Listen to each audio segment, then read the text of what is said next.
इस चैनल पर उपस्थित सभी विद्वान सब्सक्राइबर बंधु, प्यारे भक्तगण, श्रोतागण एवं सभी दर्शकगण, आप सभी लोगों का एक बार फिर से स्वागत एवं अभिनंदन है। दोस्तों, थंबनेल में मैंने बताया था, उसको प्रूफ के सामने आपके सामने प्रस्तुत करने वाला हूँ।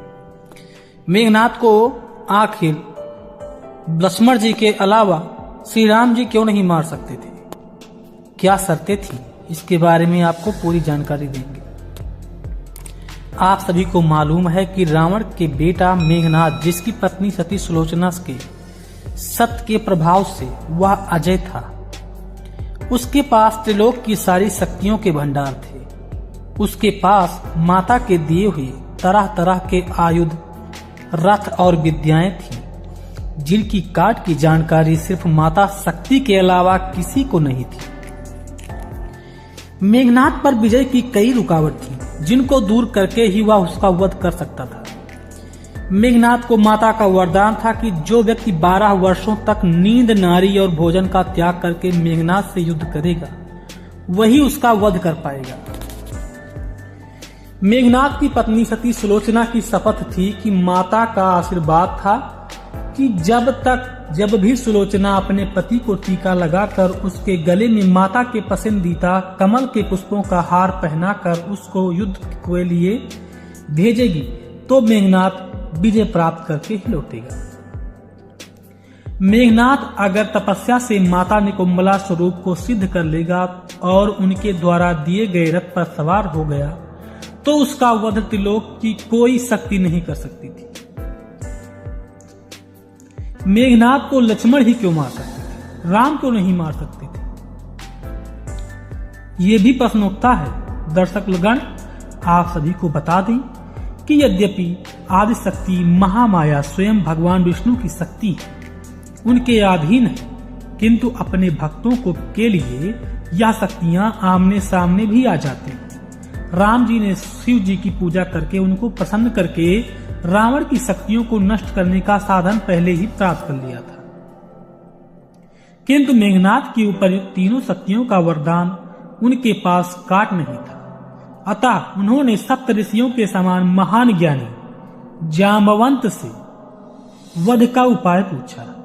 तब जाम्बवंत जी ने उपर्युक्त तीनों कारण बतलाए और बोले कि ऐसे तपस्वी संसार में मिलना मुश्किल है, जो सन्यास के लिए बिना 12 साल से ना सोया हो, ना भोजन किया हो और न नारी के साथ सहवास किया हो। पूरे राम दल में ऐसा कोई नहीं था। जब सभी शांत हो गए तो लक्ष्मण जी ने कहा कि भैया, कृपा से यह काम मेरे द्वारा पूरा किया है, अतः मेघनाथ का वध मेरे द्वारा होगा। राम जी के पूछने पर मेघनाथ का वध मेरे द्वारा होगा, राम जी ने जब ऐसा पूछा तो लक्ष्मण जी ने सब बता दिया। और जिस दिन से लक्ष्मण जी ने बताया कि जिस दिन से वो अयोध्या से यहाँ आए, तब से आज तक सिर्फ उन्होंने जल को पिया है। तो राम जी ने पूछा कि जो कंद मूल फल मैं तुम लेकर आते थे, उसमें से 3 हिस्से करके एक हिस्सा जो आपको मैं देता था, वह तुम क्यों नहीं खाते थे? तब लक्ष्मण जी बोले, आपकी आज्ञा नहीं। आप मुझे फल देकर कहते थे कि यह लो, आप रख लो, तो फल लेकर मैं कुटिया में रख देता था। वह आज भी वहीं रखे। आपकी रक्षा हेतु मैं कभी भी नहीं सोता। उन्होंने कहा कि आपकी रक्षा हेतु मैं कभी भी सोता नहीं था, और इसकी विद्या मुझे ऋषि विश्वामित्र द्वारा मिली थी, गुरुदेव विश्वामित्र द्वारा मिली थी। मेरी पत्नी 13 साल से अयोध्या में है। दूसरी किसी नारी से मेरा कोई अनुराग नहीं हुआ। अतः पहली शर्त वरदान का उत्तर तो लक्ष्मण जी के पास है, और दूसरी सती शक्ति का उपाय आप देखो। ये जाम्बवंत जी श्री राम जी से बता रहे हैं। सती शक्ति का काट किसी के पास नहीं है। भगवान स्वयं भक्त भोगी हैं, और वह बार बार शापित होकर शालिग्राम बन चुके हैं। एक बार तीनों महाशक्ति बालक बन चुके थे। जब अनुसुईया जी का समय आया था, इसका उपाय राक्षस राज विभीषण ने अपने सिर लिया और कहा कि वह अपने विश्वस्त आदमी, जिस पर मेघनाथ भी भरोसा करता है, और से ललकार कर उसको यज्ञ करने की शिक्षा देगा और यज्ञ करते समय उसके विध्वंस में ही लक्ष्मण उसको तलवार लेकर ललकारेंगे और युद्ध करने के लिए कहेंगे और इसके बाद तब उसका वध करेंगे। राम जी ने क्यों की उपासना, आपको यह प्रश्न उठता होगा। तो तीसरी शक्ति माता की यज्ञ, उसके रथ के काट के लिए राम जी को उपाय करना था। युद्ध के बीच में अब चैत्र का इंतजार तो हो नहीं सकता था, अतः सभी दिन एक समान कहकर भगवान श्री राम ने माता दुर्गा की याद किया और उनकी उपासना में व्रत रखा। पूजन भजन के उपरांत युद्ध करते थे। राम को माता की आरती करके सोते थे और इस तरह भगवान श्री राम ने 9 दिन तक लगातार निर्जला उपवास रखकर युद्ध किया था। माता ने प्रसन्न होकर भगवान राम को दर्शन दिए और बोली, हे मायापति, हे प्रभु, हे जगन्नाथ, हे नारायण, आपकी आज्ञा सिरोधार्य है। मेघनाथ की यज्ञ पूरी होने के पहले अगर उसकी यज्ञ विध्वंस हो गई और वह अंतिम आहुति नहीं डाल पाया तो ही लक्ष्मण उसका वध कर पाएंगे, किंतु अगर उसकी अंतिम आहुति हवन कुंड में पड़ गई तो फिर मुझे मेघनाथ के अजय रथ शस्त्र देने ही पड़ेंगे। और यह प्रभु आपका ही आदेश है कि भक्त को निराश नहीं करना है। मैं तो आपके आदेश का पालन करती हूँ। इस तरह मेघनाथ का वध का पूरा ज्ञान राम जी को माता दुर्गा ने सब बता दिया था। माला पहनकर जब वो आया था मेघनाथ, उस दिन मेघनाथ हार कर भी जीता था और लक्ष्मण जीत कर भी मूर्छित हो गए थे। उनको लेने के लिए लेने देने पड़ गए थे। वह विजय सुलोचना के सतीत्व की थी। जब लक्ष्मण जी को उसने मूर्छित किया था और श्री राम जी को नागपाश में बांधा था तो सुलोचना के सतीत्व की परीक्षा थी। उसके बाद कुंभकर्ण लड़ा और उसकी मृत्यु से घबराए हुए रावण मेघनाथ को विभीषण का खास वफादार साथी मेघनाथ के को देवी निकुंभला के यज्ञ और उनसे प्राप्त होने वाले अजय रथ और ब्रह्मा के वरदान की याद दिलाता है, जिसको सुनकर रावण उसको यज्ञ के लिए शीघ्र जाने का आदेश देता है। महान पितृभक्त मेघनाथ पिता की आज्ञा को सर्वोपरि मानकर यज्ञ का अनुष्ठान करता है और विभीषण, लक्ष्मण और कुछ वानर वीरों के साथ वहां पहुंचता है और वानर यज्ञ विध्वंस कर देते हैं, जिससे मेघनाथ का यज्ञ खंडित हो जाता है और वही लक्ष्मण उसको ललकार देते हैं। वह जाने की कोशिश करता है किंतु लखनलाल उसको जाने नहीं देते। जब मेघनाथ की मृत्यु की तीनों शर्तों को लखनलाल पूरी कर रहे थे तब माता ने अपनी कृपा दृष्टि हटा ली, क्योंकि यज्ञ खंडित हो चुका था और पत्नी से मिले बिना वह सीधे युद्ध करने लगा था।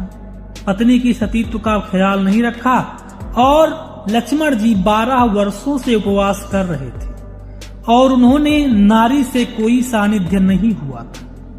उनका और राम जी की रक्षा हेतु 12 वर्षों से कभी एक पल के लिए भी नहीं सोए थे।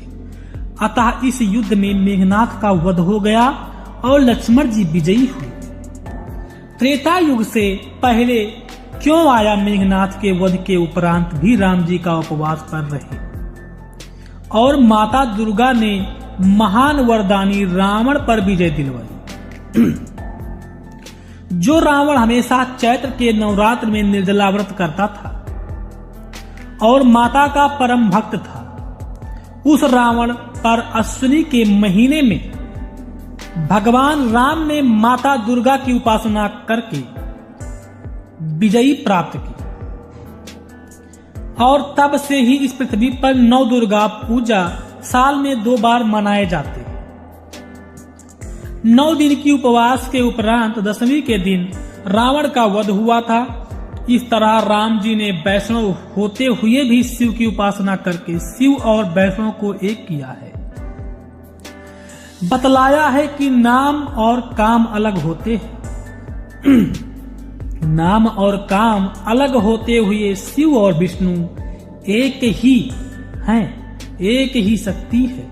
माता का उपवास करके शक्ति के उपासक शाक्यों को भी वैष्णव और शैव से मिलाया और तीनों शक्तियों को एक ही शक्ति बतलाकर मानवता का पाठ पढ़ाया। तीन संप्रदायों के होने और तीनों को एक करने वाले मर्यादा पुरुषोत्तम भगवान श्री राम कहलाए। पूरे संसार में सभी ने उनको एक स्वर से साक्षात परम ब्रह्म माना, जिसमें भगवान शिव, माता दुर्गा, ब्रह्मा सहित सभी देवता, दानव, राक्षस, पशु, पक्षी, नर, किन्नर, गंधर्व शामिल थे। इस युग का नाम त्रेता युग भी इसीलिए कहा गया है क्योंकि भगवान राम ने तीन संप्रदायों को एक कर दिया था। वैसे आप प्रैक्टिकल खुद सोचें कि अगर सतयुग प्रथम था तो दूसरा द्वापर होना चाहिए था, तीसरा त्रेता होना चाहिए था, चौथा कलयुग होना चाहिए था, परंतु वास्तव में त्रेता युग दूसरे नंबर पर आया और द्वापर तीसरे नंबर पर आया। तो प्यारे भक्तों, आपको यह कथा समझ में आ गई होगी कि किस लिए नवरात्र साल में 2 बार मनाए जाते हैं। क्योंकि कहते हैं कि सतयुग प्रथम था तो दूसरे पर द्वापर होना चाहिए था, तीसरे पर त्रेता और चौथे पर कलयुग, परंतु वास्तव में त्रेता दूसरे नंबर पर और द्वापर में तीसरे नंबर पर कैसे आया? उसका कारण प्रभु श्री राम जी ही थे।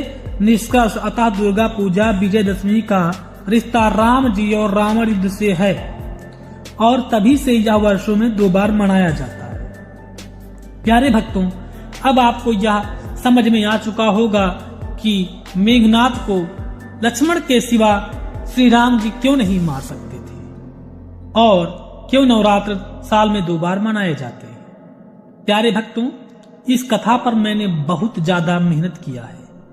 अगर यह कथा आपको अच्छा लगा हो तो इस वीडियो को लाइक जरूर कीजिए और अपने मित्रों को भी शेयर कीजिए और चैनल पर अगर नए हैं तो चैनल को सब्सक्राइब कीजिए, क्योंकि ऐसे ही ज्ञानवर्धक कथाओं को मैं अपने इस चैनल पर हमेशा बनाता हूँ। अब लेते हैं विदा।